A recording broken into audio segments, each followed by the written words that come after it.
So thank you so much to everyone for coming. Just before we get started, I do want to take a moment to acknowledge the difficulty of the moment that we're currently in, the absurdity of trying to sort of carry on with our intellectual lives while we're watching a genocide sort of unfold in front of us on TV and on our phones. And yet I hope that we can also cultivate an intellectual space here to discuss these really important issues.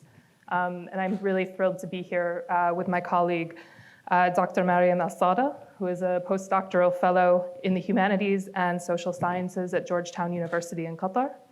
Dr. Alsada is an interdisciplinary scholar of women in the Arabian Littoral of the Gulf, employing in particular a mix of anthropological and historical methods.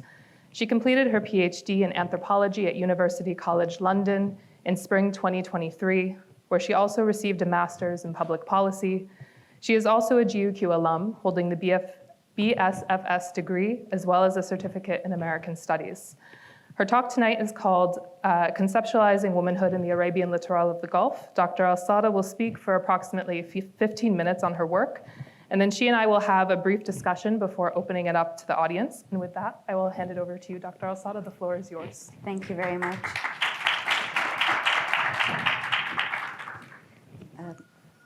So thank you to everyone for coming today.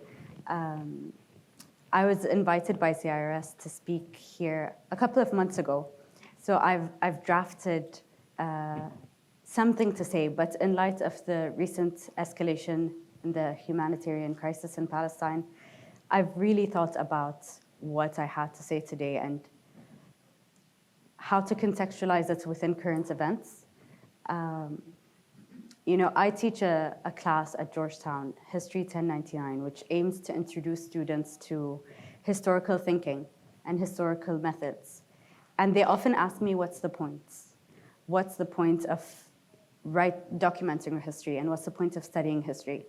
Especially students who want to study economics, right? They're always like, what's the point of history? And I think if we've learned anything over the past week is that history is very important because it develops into a national identity.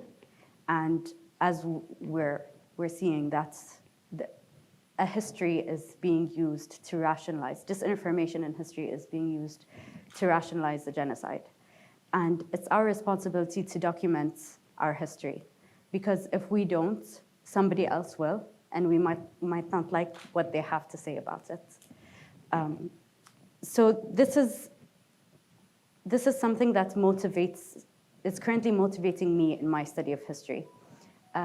Before I talk about the topic that I selected, I wanted to speak about my positionality as a researcher. As you can tell, I'm Muslim and I'm Arab, and I present that identity very clearly, and I'm very proud of it. But I've always been educated by Western institutions. I've been educated by American and British universities, and that definitely informs my worldview. And when you're learning about yourself from an external perspective, there's a lot of unlearning that takes place, because you need to figure out what theories are applicable to you and what theories you should be rejecting, what terms are applicable to you and what terms you should be rejecting. So I've been working on the project that I'm currently working on, my book project, for a long time now, for about 7 years. And it's been a process, because I've started with an idea and now I'm somewhere else. So because this is a dialogue, the dialogue series, I really wanted to bring that, talk about that thought process and hear back from everyone, just to see, what kind of feedback we can be giving each other about documenting our histories. So originally, I wanted to write about the history of women in the Middle East, and specifically in the Arabian Gulf, because of my consumption of Western media, I've always heard that women in the Middle East are marginalized or oppressed. But because of my family, I know that that is not true. So there really was a disconnect between what I'm learning and what I'm seeing. And I wanted to present, what I saw as the truth to my writing. So that's how my original proposal and original research question was structured. But the more I read, the more I learned that this isn't a topic that actually isn't covered by, academia. It's covered extensively in Arabic publications. It's just not in the Western discourse. It's covered in Arabic publications, it's covered in Arabic interviews, it's covered in the way we tell each other stories, it's covered on TV. If you just turn on like Al Rayyan TV at any given point in time, there will be a man interviewing an old woman and she will be talking about her life and it will not sound like marginalization. But so that was a lesson I learned, Are all sources equal? And why am I giving sources written in English more value than sources written in Arabic? So that was an unlearning that had to take place. And it encourages me as a historian to emphasize that inclusion of different backgrounds in my research. It's knowledge management. There's a lot of work that's been done. You just need to be using it effectively. The second thing I kind of had to rethink while I was doing this was my data collection. So I interviewed many women who, at the beginning, really valued their privacy. But the more I spoke to people and gained a reputation for being a researcher who respects the women she's interviewing, and I approach these women as my partners in knowledge creation. I'm learning from them, and I want to give them a voice in my writing. So when when it came to the collection of data, I'd transcribe the interviews and then I translate them into English, and then they'd be completely different because once you translate something, you lose its essence. So I've tried to navigate that in a way that makes sense. How do you get a message across without losing its value and losing its essence? So I've decided to, and this is personal to my research, but this is something again where, because this is a dialogue, I'd love to get people's feedback, where I've only translated the words that are translatable, but I've left a lot of words in Arabic, and it's up to us as readers to try to understand what those Arabic words mean in that context. An example of this is the word aib. The word aib was mentioned a lot in interviews. The translation, the conceptual translation is taboo, but taboo isn't aib. And we can easily, use the word taboo when discussing issues that are aib, but that doesn't do the concept any justice. So if you literally translate it, it's a flaw. But what is it, aib? What is it a flaw to? It's a flaw to an imagined society of perfection or an imagined image of perfection to a person. So once we try to understand what those concepts mean in their original language, it makes a lot more sense than just translating it and using the closest possible word in English. So this is something that I've been grappling with. The title of today's talk is Conceptualizing Womanhood. And the reason I wanted to call it Conceptualizing Womanhood is because while I'm writing this history, I'm ultimately creating a person. I'm creating a typical Arab woman and saying this is what an Arab woman is like, which in itself is wrong, The women I speak to lead very different lives. They come from very different backgrounds. They're different races because not every woman in the Arab world is Arab. There are different religions, different religious sects, different classes, different personalities with different stories and different experiences. I spoke to a woman who was enslaved and then freed. I spoke to another woman most women who were married at a very young age, but some of them were fine with it and some of them were not. So this is another kind of trapping that I'm very careful not to fall into, which is generalizing and then reducing these women to a stereotype, because that's what I'm ultimately trying to combat, right? The stereotype of women being oppressed or marginalized. So it doesn't make sense to show them in a similar light that's just different. So I think there's a lot of value in giving people the platform to share their voices, a lot of value in sharing these different stories with reduced analysis. because this is feedback that I've gotten in my writing was, you need to theorize more and analyze more.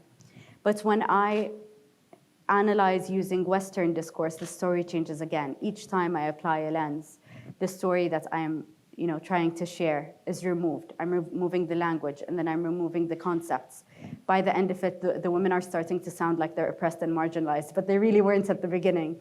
So this is where, it's our responsibility as, again, to not only write about our own history and document our history, but theorize about our history and theorize about our people and our culture, because we have a very innate understanding of it and a very sensitive understanding of it. So again, this is my, my idea about constructing womanhood is who are these women? Gayatri Spivak is an academic who informed my work a lot and continues to inform my work. She's a post-colonial Indian activist who writes about Indian women. And the text that influenced me the most is called "Can the Subaltern Speak?" So she doesn't refer to these women as if they are marginalized or oppressed. She calls them the subaltern. The altern is the person who the political powers, consider to be different. And the subaltern is less than that. So she recognizes that these women are dehumanized. And she wonders if they can speak. She wonders if their voices ever come across. And this is something I think about a lot when it comes to the discourse between, the Arab world and Western academia. Can our voices come across?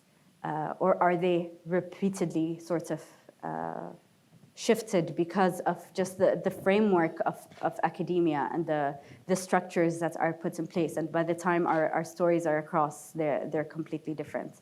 So this is something that I think about a lot as well.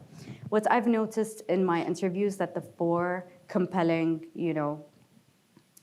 structures that women exist in and behave in is dress, marriage, health, and education. So I'm trying to construct a story that reflects what they place value on.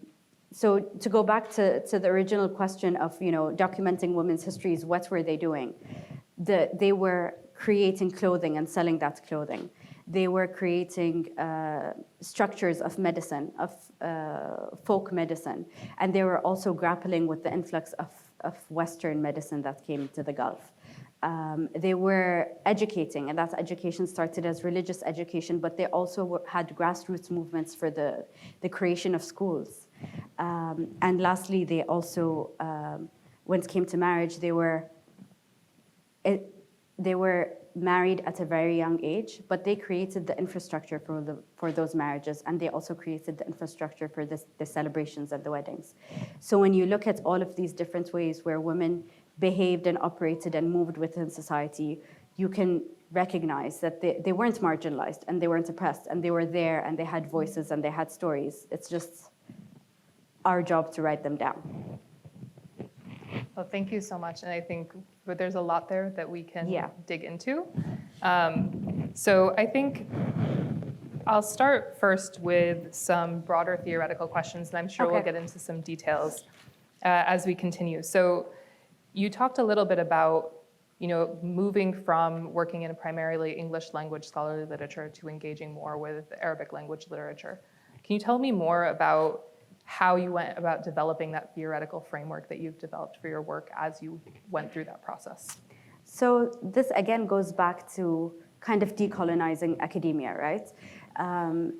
When I look at the gaps in the literature, which is something that you're always encouraged to look at, there were so many gaps in the literature when it came to Arab women. But when you look at Arabic literature, so much is written about Arab women. And people are obsessed with writing about weddings in the Gulf for some reason. There are thousands of books about weddings in the Gulf. So I decided first to equate these sources and not place one at a higher value than the second. But then I realized that I should be doing the same for the academic theories that I'm using to analyze my sources.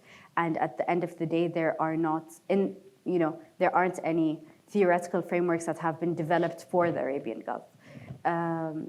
I'm theorizing the concept of Arab because it is something that the people I spoke to mentioned.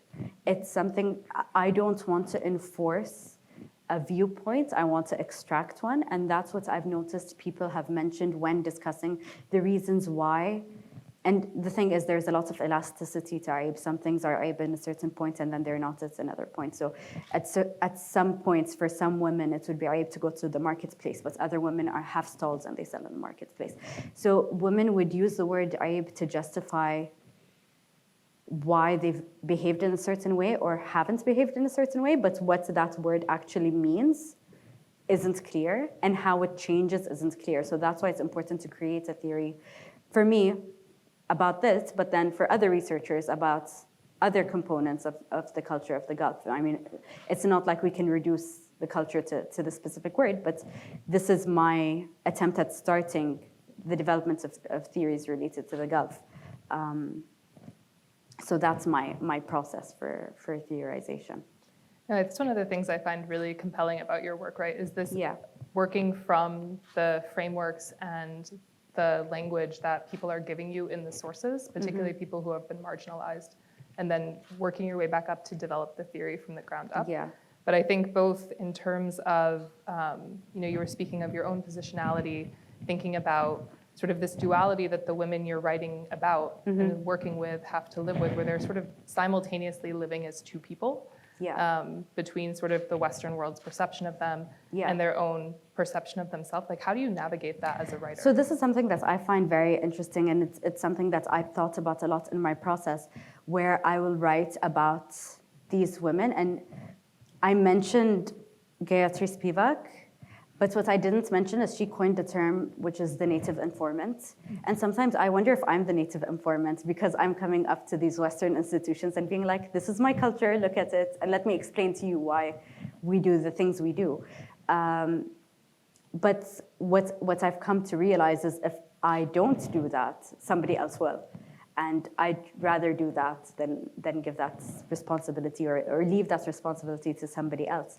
So, and when I was questioning whether or not I was the native informant, I recognized that a lot of the people I wrote about or interviewed genuinely do not care what they're being perceived as by the Western world.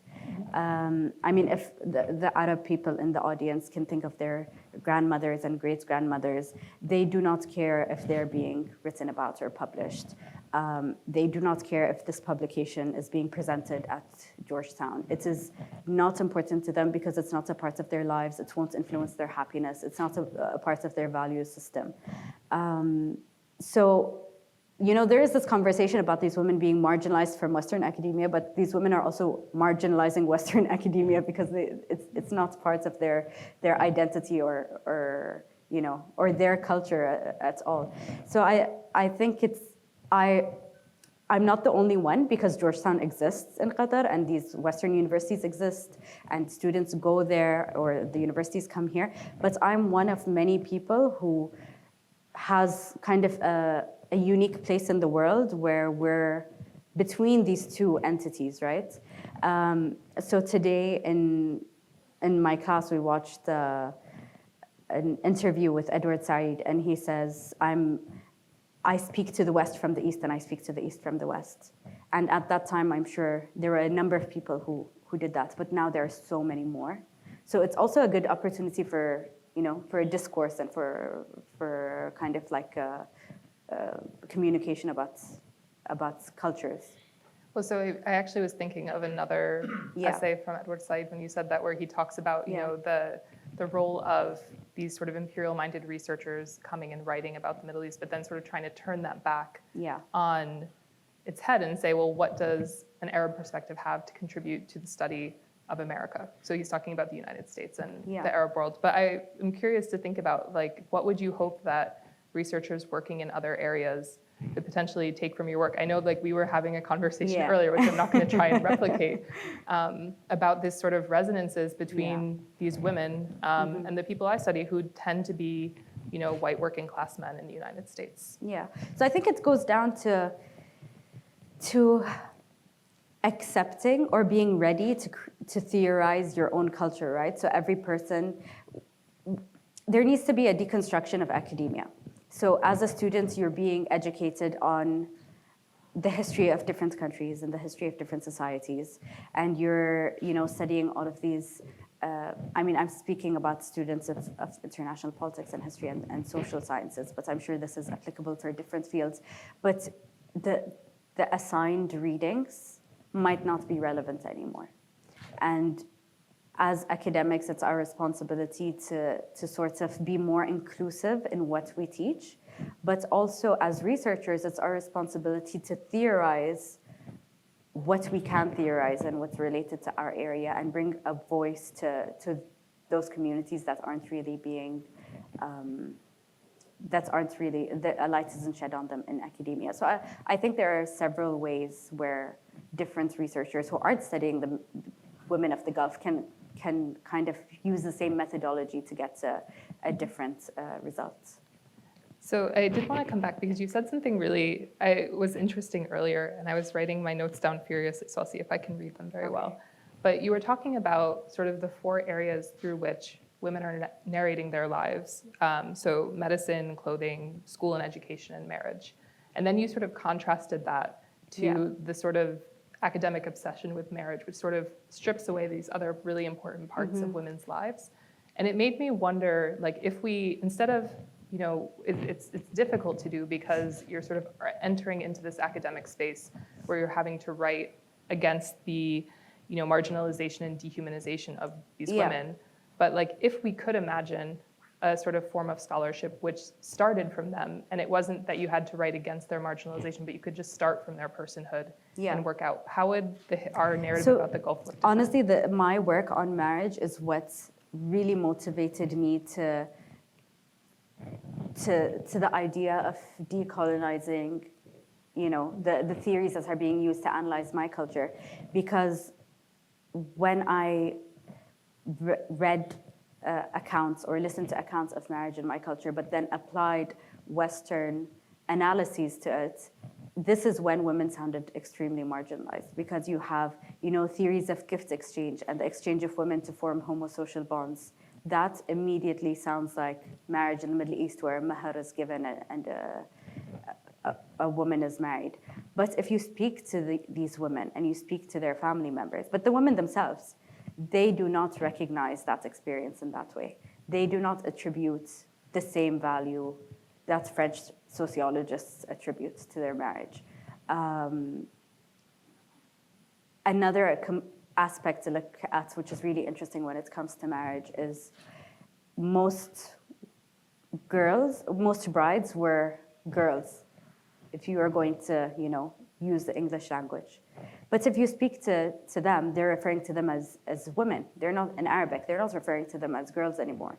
And that's because womanhood is defined by marriage, and Gulf states are pronatalist states. There's a heavy emphasis on marriage and childbearing. So once a girl is of childbearing age, she is a woman. This isn't how Western discourse recognizes childhood and womanhood. So this is a difference. We can't say that one is a correct perspective, the other is wrong. It's different perspectives which come from very different historical backgrounds. So this is where I feel like giving the speakers the platform to say what they have to say is more important than the analysis we can add on to it. I think your answer there also highlighted something else for me that's really interesting, right? So I think when you had first started off thinking about the construction of womanhood, right, in the Gulf, I think my mind immediately jumped to sort of women as a category in opposition to men, for example, right? But I think that you also, what you just said speaks to the other ways in which womanhood is being constructed, that it's a temporal thing, it's spatial in terms of how women are moving through space and how different women experience that differently. And so how do you navigate sort of, again, narrating that sort of multifaceted idea of womanhood that might be different for, not even just for different women who have different positions in the Gulf, but for the same woman at different moments in her So life? this is where oral history as a data collection methodology is perfect, because you have women saying their stories from early childhood. So they will show you how they began moving differently in society, and society began treating them differently. So little girls would be educated in the Gulf in co-ed schools. They'd go to Kitab and sit with boys, and that's where they'd learn their Quran. And it was only when they were a bit older and of marriage age that they were considered to be women, so they were segregated. They'd be 12 and 13, so according to the rest of the world, they're still children, but within that context, they're women. So they'd speak about how their clothes were different, how they would, the process of them getting married, how once they get married, they can then sit with older women and listen to their conversations. So they were completely cut off from those. There's a huge separation socially between married women and unmarried girls, to the point where a bride would not know that she was getting married until she was at her wedding, because she was cut off from any conversation about that, right? So oral history methodology is the only way that I think you can understand all of these moving parts, because again, you're not generalizing, you're just looking at each woman's story, and then there are some trends, but it's not a rule. Well, so I think this might be really helpful for our audience to think, who might not be as familiar with oral history as a methodology, right? Because there's a lot of different pieces of interplay, right? There's the relationship between the interviewer and the interviewee, sort of the interviewee's relationship to their own memory. So can you just maybe describe a little bit what the interview process is like and how you get women to actually sort of walk you through this experience, which may not, there are different sort of areas of narration which they may or may not feel as comfortable with. So oral history collection, at its core, it's an interview process, but it's a very lengthy interview, and it's also a very comfortable interview, and it's conversational. And there really needs to be a lot of trust for people to be able to share their lives. And there's a revisitation. It's not one session and you're done. You need to come back to it and come back to it often. And as you mentioned, there can be instances where people's memories fail them, but I consider that to be a tell as to what's important, because people will often begin with what they think is the most important thing or the most important component of their life. And they might mention something later on, but what they do include is definitely something where, because as I've mentioned, I'm giving the speaker a platform, right? So it's also, I kind of think, unethical to pry into things that they don't want to talk about. So by giving them a platform, I then need to continue to respect what they want to be shared. So it's a conversation that involves a lot of trust, and it's a conversation that involves a lot of revisiting of old memories. And I think it reflects a lot of what the historian Kadada Williams has talked about the politics of testimony, right? And that power of getting a moment to say what you want to be known about yourself, as taking that seriously as a form of historical construction. So I think we're almost out of time for our discussion piece, but I'll end, I think, with something targeted particularly for maybe the other students who are here. So sitting with a research project for 7 years, and it'll probably be a few more still, is obviously, it's a huge task and it's a lot to sit with over a period of time. And so like, if you sort of look back at where you were when you started the project and the researcher you are now, like what advice would you have for people who are thinking about starting out on a project like that, given what you've learned? So I think the most important part of my learning process was the unlearning that was taking place, but I wouldn't have gotten there if I hadn't gone through all the writing and the reading that's necessary. So my advice is essentially to widen the scope of your sources, to include primary and secondary sources that might not be validated, that you might not typically get from your university.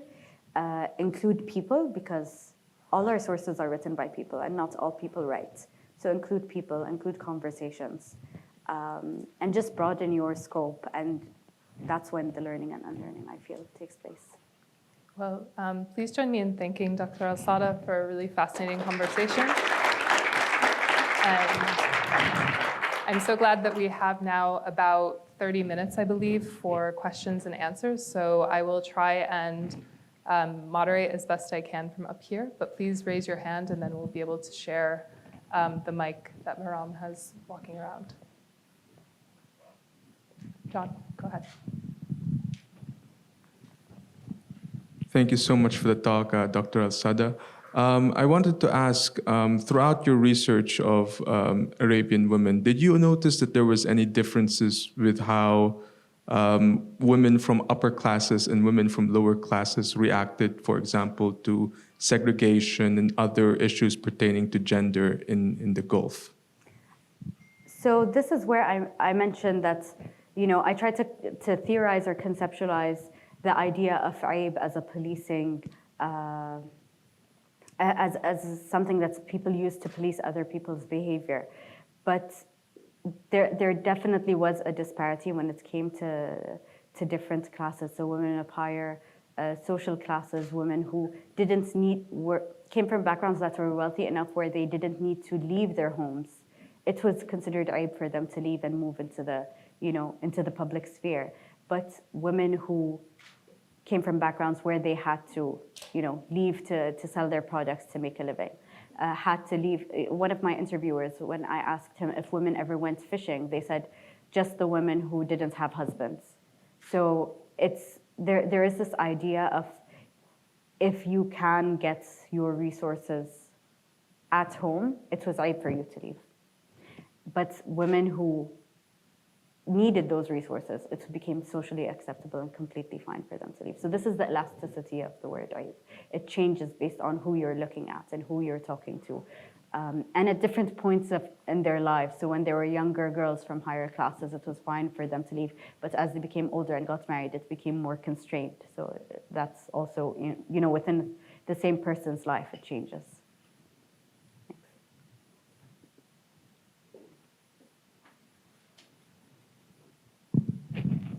Thank you, Professor, so much. While you were speaking, you mentioned that what we are assigned in our readings and in classes and in assignments might not apply anymore. So my question is, throughout your research, even though this wasn't your maybe explicit vision or goal from the start, do you believe that what you're doing and your research might open a door and help us maybe in this institution and institutions all around the Gulf to change the narratives we read at our schools, at our universities? So Yasmin is in my class, and you might have noticed, Yasmin, we had a syllabus, and now we have a different syllabus. So earlier this semester, the syllabus I assigned was, because it's a history of anthropology course, so I had anthropologists throughout time. And then we've stopped that, and we're including more regional theorists. And honestly, some of the works that I removed are works that I find problematic. So I think it's important to recognize what was considered okay at different points in time, but it's also important, since there are academics out there who are trying to write for themselves, it's important to give them the space and the value that they deserve, and to discuss them in the classroom. So I hope this is kind of an attempt at changing what's acceptable reading in a classroom and what's applicable to us.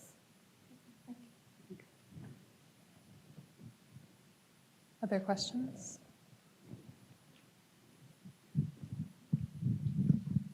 Maybe while people gather their thoughts, I think I can come back to something your answer just triggered for me, which was thinking about, who gets to be the experts of their own experience. Yeah. And so I think on the one hand, right, you're talking about the power of people writing for themselves. Yeah. But also then that has to shift the disciplines in which those new narratives are speaking. And so you have your foot in two fields that are well noted for their role in supporting colonial and imperial projects, both history and anthropology.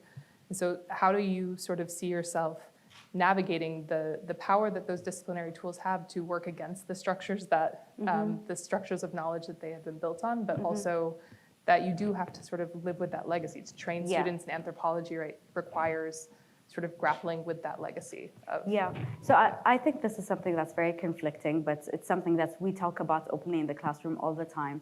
We've had a conversation before where we spoke about, when you teach history, you're teaching reading and writing, right?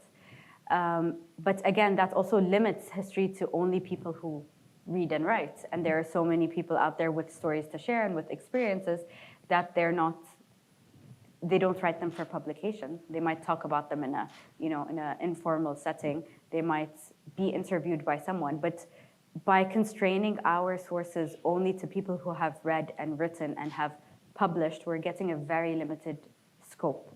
So one of the things that I try to do is to, again, expand, where we get our sources from, recognize and give value and respect to different types of sources. So in my case, Arabic sources, in conversations with people, the televised, talk shows and things where viewpoints are being very, I don't want to use the word, aggressively, but people are very vocal about their views.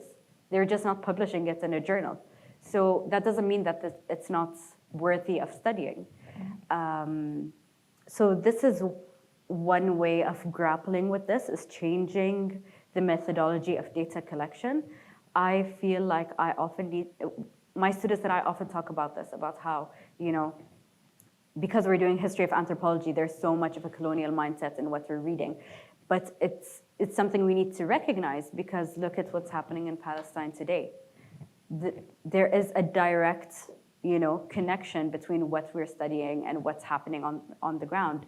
And if we didn't acknowledge it in our work, then we can't acknowledge it in the world.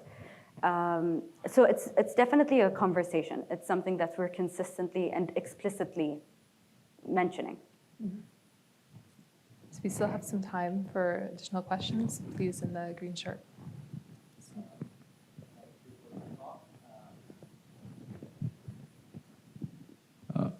It was really insightful. I wanted to ask that, because I was thinking that most of the sources you use are conversational, and these are real people you're meeting, and you're basing your narrative around what they say. So isn't this literature, is this literature already existing in Arab academia, where women have been shown through their own lens, or has it been dominated by male authors in the past? And secondly, I wanted to ask, do you feel a difference between responses where women were told that their identity will be withheld, and when it would have been shared publicly? Sorry, can you repeat the last bit? Where women were told that their identity will be shared or withheld?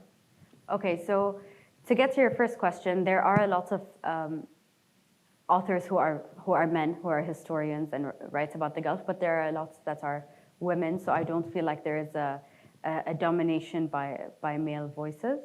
But there is, most of the sources published in Arabic are collections of data. So there would be interviews or stories, or they would lack synthesis. So there are some, but not many essays about it. Most of it is just collected works of raw primary data. And then to answer your second question, because there is such an emphasis on privacy in the Arab world, I really needed to have a conversation with the women I interviewed before the interviews about this. And they've all been anonymized, which might help them share their stories. But also, if you're reading about history and you're reading about a woman and you know what her social background is, you don't need to know her name. So I think anonymization is a very simple way of getting people to freely share their stories, and you don't lose much as a researcher. Yes, in the back.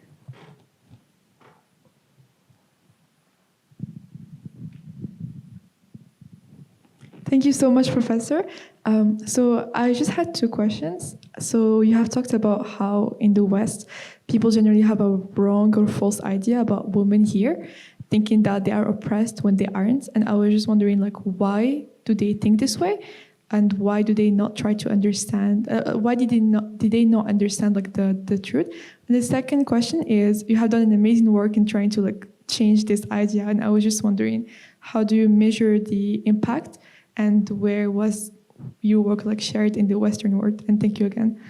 So to answer your first question, this goes back to what we were doing in class today. So I can ask Yasmin to explain it, but it goes back to I mean, the Orientalist perspective, right? A lot of, there's a connection between Orientalism and colonialism and the global North's approach to writing about the Arab world, and not just the Arab world, but the for lack of, because to use their own terminology, the Orient. So a lot of this history is imagined. A lot of the imagery and the paintings, poetry and stories are imagined. They're not based on fact, it's based on fantasy. So how do you overcome that shared fantasy? You need to make your voice stronger and share your facts. And then to answer your question, I haven't gotten there yet, so I'm still working on it, but I haven't published yet. So once that's published, definitely there will be an impact. But also I think the way that I shape my classroom can help create an impact, because a lot of other people are working on similar ideas. So, you know, pointing students towards the right direction, pointing people towards different approaches of data collection, different approaches of analysis, different approaches to theorization. That is all helpful. Yes, over here in the black shirt. So first of all, thank you so much. Thank you so much for your very insightful conversation. So you mentioned different female scholars, and I wanted to quote Audre Lorde, you know, the master's tools cannot dismantle the master's house. And so within the dominant Western education system that we are all part of, what do you envision in terms of changing the canon for, you know, the Gulf and the Arab world? Especially in terms of other scholars reacting to your work and maybe using your maybe new methodology to apply to their own research? Or how do you think we can sort of, you know, work on that together as maybe an Arab scholarly institution or group? Mm-hmm. So this is another quote that haunts me, because I don't want to feel like a hypocrite. Because at the end of the day, I am here. I'm at Georgetown, and I'm, you know, this is a Western institution. But again, this is why representation is so important. And I think the students come from very diverse backgrounds, and they have a lot to say and a lot to share. So the education that's taking place is a two-way street. The instructors are learning from the students, and the students are learning from the instructors. So in my, you know, imagined world, there would be a lot more sharing of different voices, and a lot more leeway when it comes to what's acceptable academia and what isn't acceptable academia. And also just a lot more flexibility, because, and this is where we're heading. There is a lot of focus now on interdisciplinary research. And there is an understanding that, you know, if you want to understand the human experience, you need to approach it holistically. So that's the direction that I feel like we are moving towards, which is great. Yeah, I don't know if that answers your question, but it's a difficult question to answer.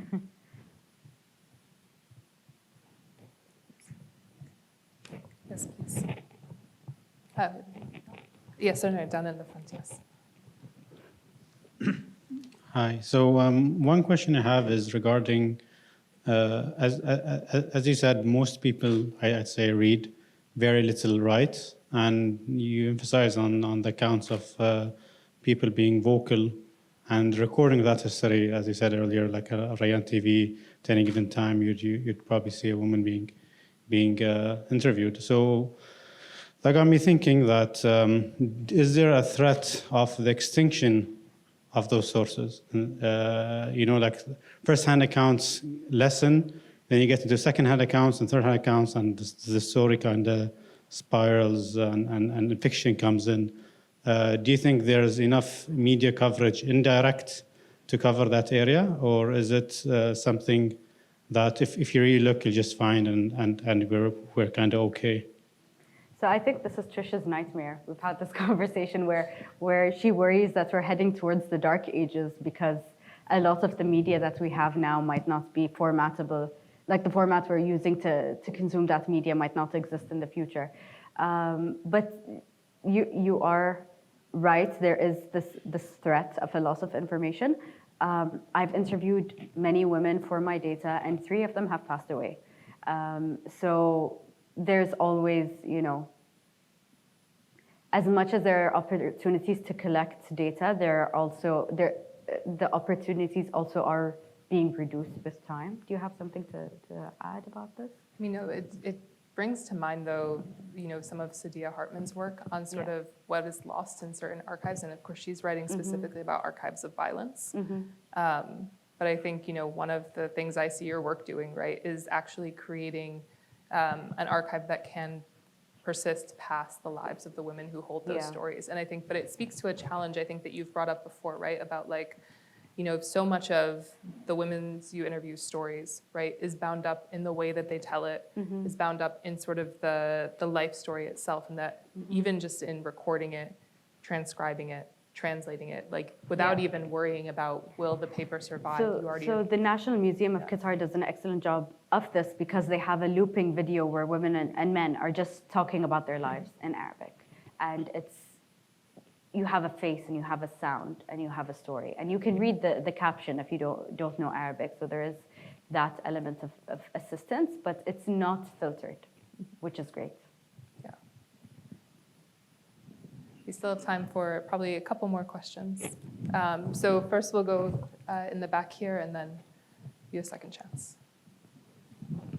I don't have questions. I just want to share a couple of thoughts. Is that okay? Yeah. Thank you so much, Doctor, and thank you for great coordination today. One of the most powerful things that you said today, and I just wrote it down, is, and you said it very, very lightly, if we don't document our own histories, somebody else will. I don't have a sufficient background to have an intellectual angle on this.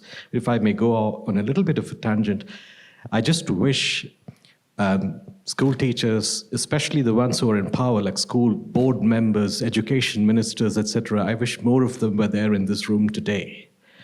Because I feel generally one of the problems that we have with our world today is that not sufficient power and focus is being given to the humanities as a whole.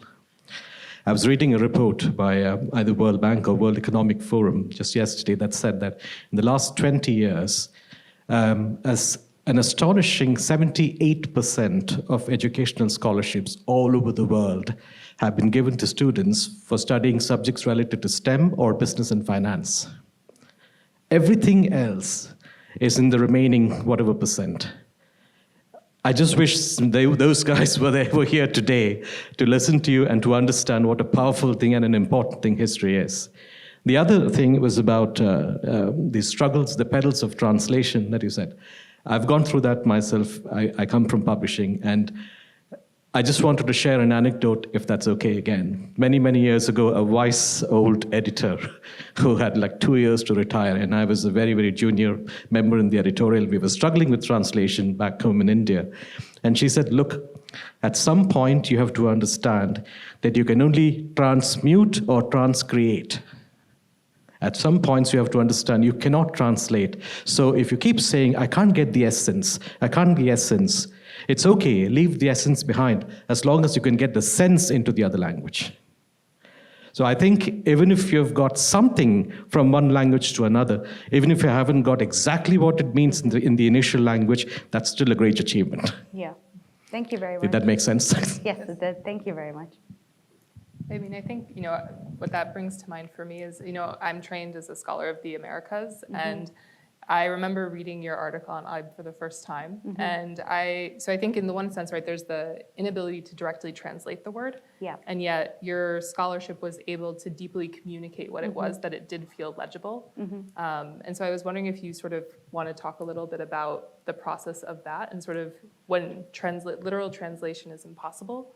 Yeah. Sort of how you communicate your work across linguistic So I think when audiences. literal translation is impossible, the next best step is conceptualization. So draw an image of what that concept means.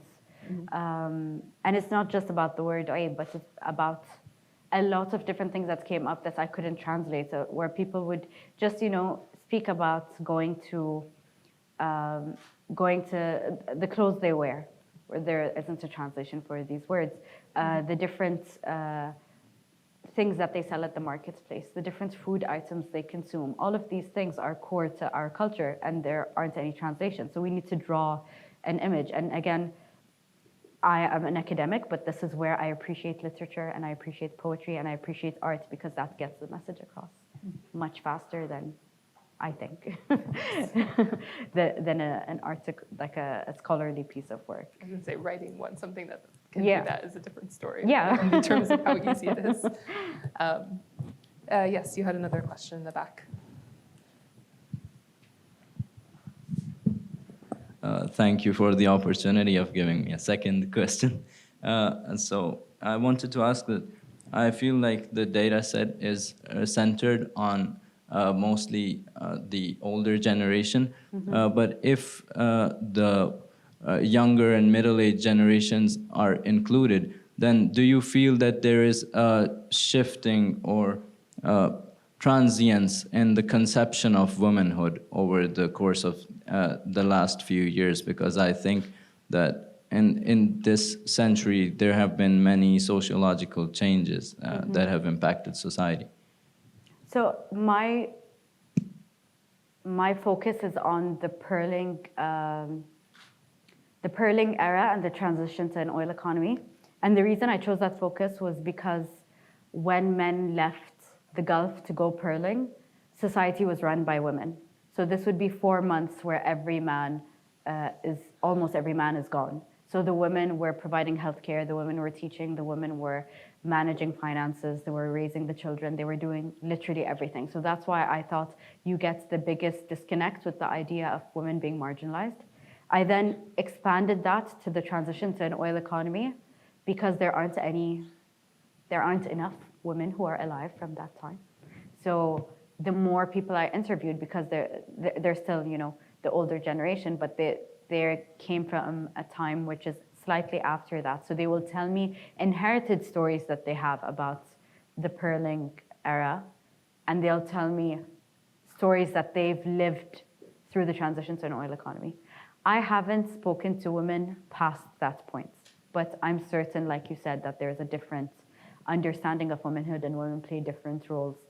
And that's definitely a project that's worth studying. Thank you very much. Yes, John, go ahead. Thank you. Thank you so much. It's very, very insightful, and I enjoyed it and I learned a lot. Thank you, Dr. Maryam. I would like to ask about how the males' narratives fit into your research on the role of women, according to your last point you mentioned. So I also interviewed a lot of men, Yeah. and they also spoke about their mothers and spoke about their sisters, and their stories are very similar to the stories that women tell. Obviously, women go into a lot more detail, but I can't tell a story, women's history without including men. So they were included in my research, and they were included in the number of people who I spoke to. Thank you. John also. Yeah, so hello. I just wanted to ask you about the importance of oral history, right? Did you face any or did you encounter narratives that were, so to speak, official in the sense that they were approved by the state, they were backed by certain narratives, and that when you're doing this oral history, you're providing a sort of counter-narrative to what's already there? Did you ever feel that was the case? And I wanted to ask another question about the point that was recently brought up. Do you think that women were much more marginalized the moment modernization came through and the breakdown of that traditional pearling society came about? Thank you very much for your question. So to answer your first question, because I'm not writing a political history, I'm writing a social history. So I'm not sure what the official narrative on that social history is. As a student who grew up in the Gulf, I never learned social history in school, and it's in museums you get a very surface level presentation of that history. You get identification of items, what different pearls meant, or the names, sorry, of the different pearls, not what they meant, but the names of these things, the names of household objects, the names of clothing, but no synthesis or analysis beyond that point. And the reason I think there isn't an official social history is because there doesn't need to be one, because people have social histories in their homes. They're talking about it. You have grandmothers and grandfathers sharing their stories with their children. And this is true of Qatar especially, but people have private museums. They have private majlises and museums where they will have photographs and documents and sketches and drawings and collections of items. So people they value their history and they take good care of it. So there isn't an official history with that I can contrast this to. And that's the beauty of oral histories as well, is you get so many different life stories. Because at the end of the day, we're all people and we're just listening to each other's stories. So you get different stories from different people who have lived very different experiences. So you can't really generalize that towards one single narrative. And then, what was your second question, sorry? Do you think that women were much more marginalized with modernization compared to the trading for Arabs? So I find this to be a tricky question because, again, this is where we're seeing like kind of the Western discourse and the local discourse coming together. What does marginalization mean? It might mean something very different to the women you're speaking to in comparison to what our understanding of marginalization is based on what we're consuming academically and in the media. But what I've noticed from the conversations with women is during the transition to an oil economy, at the same time, there was an influx of hospitals because the hospitals came with the missionaries, and there was a development of schools. So what became very obvious when I spoke to the women was that these schools were demanded by the girls. They were not something that was enforced on them. The girls would get together to talk and to read and to learn because they were already learning the Quran, they were already learning how to read and write. They were just getting together in the afternoons to push that to another level, and they'd be doing art projects together and they'd be using household tools to get those to create art. And then that's, again, we're talking about small communities. So these women's brothers, fathers, uncles were involved in the government. So they'd notice this, discuss it, and create a school. This is what took place in Bahrain, where there was a grassroots effort for the creation of schools, and a school was ultimately created. But this is also what happened in Qatar, where one of the most famous kitab, Amn al-Jada, was eventually the head of the first first school for girls, which is now in the Msharab area. It's called Liwan, and it's become an arts center. So the transition to an oil economy comes with the development of different institutions that we equate with empowerment, but there really isn't a causation. And I don't know if we can say that this is female empowerment when women are doing it. It's not like we're liberating them from oppression. They decided they want something, they created it, and they're living it. So again, this is where different, discourses have different definitions for things. So you need to be very careful about how to analyze a subject. Well, that is a great point to end on, and I think we're out of time for the discussion. So thank you, Dr. Alsada. Thank you to our audience, and especially to students who asked some really wonderful questions. Thank you again. Thank you very much. Thank you.